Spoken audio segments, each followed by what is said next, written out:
Hello दोस्तों, स्वागत है आपका हमारे यूट्यूब चैनल AKP ज्ञान सोशल टेक्नोलॉजी में। तो दोस्तों, आज हम इस वीडियो के माध्यम से आपको बद्रीनाथ धाम के बारे में सभी जानकारियां दूंगा। तो दोस्तों, इससे पहले हमारी आपसे एक छोटी सी रिक्वेस्ट है। यदि आप हमारे चैनल पर नए हो और अभी तक हमारे चैनल को सब्सक्राइब नहीं किया है तो दोस्तों सब्सक्राइब ज़रूर कर लेना। दोस्तों, बद्रीनाथ भारत के उत्तराखंड राज्य के चमोली ज़िले का एक कस्बा और नगर पंचायत है।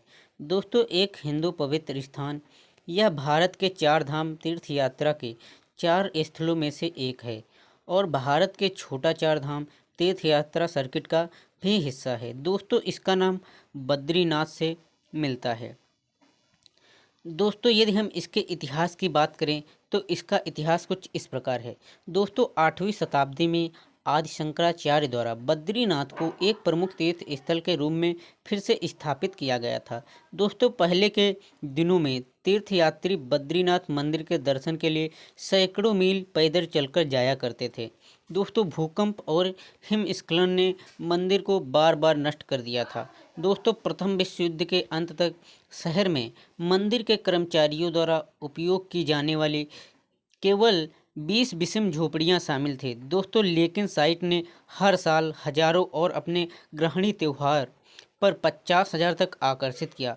दोस्तों, हाल के वर्षों में इसकी लोकप्रियता और भी बढ़ गई थी। दोस्तों, 2006 के सीजन के दौरान लगभग 6 लाख तीर्थयात्रियों ने इसका दौरा किया था।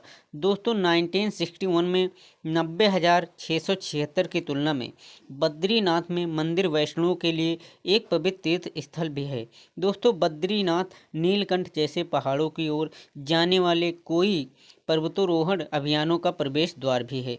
दोस्तों, इस मंदिर के बारे में बात कर लेते हैं। बद्रीनाथ भारत में उत्तराखंड के चमोली जिले में स्थित हिंदुओं के लिए सबसे लोकप्रिय और धार्मिक पवित्र शहरों में से एक है। दोस्तों, बद्रीनाथ मंदिर का दृश्य कुछ रात में इस प्रकार दिखता है। दोस्तों, बद्रीनाथ मंदिर शहर का मुख्य आकर्षण है। दोस्तों, किंवदंती के अनुसार आदि शंकराचार्य ने अलकनंदा नदी में शालिग्राम पत्थर से बने भगवान बद्रीनाथ की एक काले पत्थर की छवि की खोज की थी। दोस्तों, उन्होंने मूल रूप से इसे तप्त कुंड गर्म झरनों के पास एक गुफा में स्थापित किया था। दोस्तों, 16वीं शताब्दी में गढ़वाल के राजा ने मूर्ति को वर्तमान मंदिर में रूपांतरित कर दिया था। दोस्तों, मंदिर लगभग 50 फीट लंबा है, जिसके ऊपर एक छोटा गुंबज है, दो सोने की गिल्ट की छत से ढका हुआ है। दोस्तों, अग्रभाग पत्थर से बना है, जिसमें धनुषाकार खिड़कियां हैं। दोस्तों, एक चौड़ी सीढ़ी और एक ऊंचे धनुषाकार प्रवेश द्वार जाते हैं, जो मुख्य प्रवेश द्वार हैं। दोस्तों, वास्तुकला एक बौद्ध विहार मंदिर जैसा दिखता है, जिसमें चमकीले रंग का मुखौटा भी बौद्ध मंदिरों के अधिक विशिष्ट है। दोस्तों, मंदिर के ठीक अंदर एक बड़ा खंभा वाला हॉल है, जो गर्भगृह या मुख्य तीर्थ क्षेत्र की ओर जाता है। दोस्तों, मंडप की दीवारें और स्तंभ जटिल नक्काशी से ढके हुए हैं। आइए इसकी दंत कथा की बात करते हैं।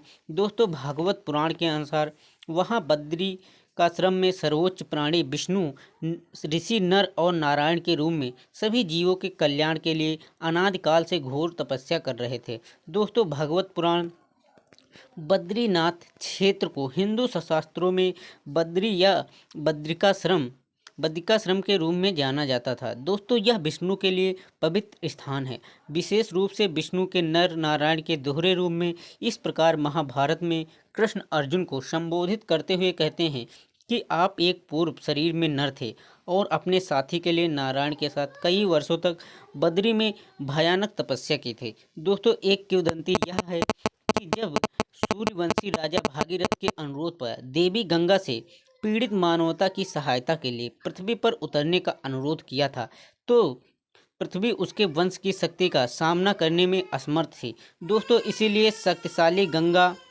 2 पवित्र चैनलों में विभाजित हो गई थी, जिसमें से एक अलकनंदा थी। दोस्तों, एक अन्य किंवदंती नाम और बैठने की मुद्रा दोनों की व्याख्या करते हैं, क्योंकि यह स्थान बद्रीनाथ की झाड़ियों से भरा हुआ था। और विष्णु ध्यान कर रहे थे। दोस्तों प्रिय लक्ष्मी उनके बगल में खड़ी थी, उन्हें चिलचिलाती धूप से आश्रय देते हुए खुद बद्री में बदल गईं, जिसे बद्री विशाल कहा गया है, और उनके स्वामी नाथ बन गए बद्रीनाथ।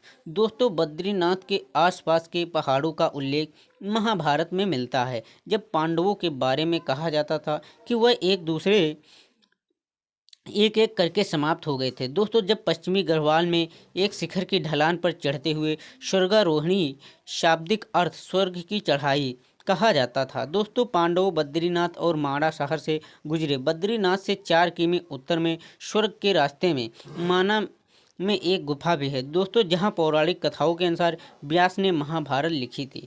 दोस्तों बद्रीनाथ के आसपास के क्षेत्र में पद्म पुराण में आध्यात्मिक खजाने में प्रचुर मात्रा में मनाया गया था। दोस्तों जैन धर्म में भी इस स्थान को पवित्र माना गया है। जैन धर्म में हिमालय को 8 अलग अलग पर्वत श्रृंखला गौरी शंकर, कैलाश, बद्रीनाथ, नंदा, द्रोणागिरी, नर नारायण और त्रिशूली के कारण अष्टपद भी कहा जाता है। दोस्तों ऋषभनाथ ने हिमालय पर्वत श्रृंखला में स्थित कैलाश पर्वत पर निर्वात प्राप्त किया, और जैन धर्म के अनुसार बद्रीनाथ ने अनेक जैन मुनियों ने तपस्या करके मोक्ष प्राप्त किया है।